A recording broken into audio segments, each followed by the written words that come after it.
Tulang terkecil pada badan manusia terletak di mana? Jari. Bukan. Hidung. Bukan. Telinga. Betul. 1-0. Episod hari ini dibawakan oleh BSN. Oh, okay. Simbol apakah yang digunakan sebagai logo BSN? BSN, sekejap. Pokok. Pokok apa? Pokok beringin. Bukan. Pokok siling mas. Bukan mas. Pokok siling. Betul. Pokok shilling atau pohon pitis. Pohon pitis biasanya diperbuat daripada apa? Timah. Betul. 2-1. Namakan satu negeri Melayu bersekutu pada zaman penjajahan British. Selangor. Betul. 2 sama. Namakan satu kumpulan makanan yang kaya dengan serat. Sayur. Betul. 3-2.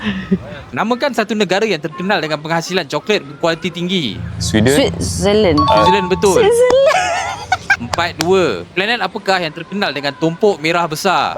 Mareh. Bukan. Zuhal. Bukan. Jupiter. Betul. 4-3. Gas apakah yang kedua terbanyak dalam atmosfera bumi? Oksigen. Betul. 4 sama. Elemen apakah yang mempunyai simbol kimia Hg? Hydrogen. Hemoglobin. Bukan. Hidrogen. Bukan. Start dengan huruf M. Mercury. Betul. 5-4. Kakak menang. Ada satu soalan lagi. Episod hari ini dibawakan oleh BSN. Simpan minimum RM3,000 dalam BSN SSP dan anda berpeluang memenangi hadiah RM1 juta yang ditawarkan setiap bulan.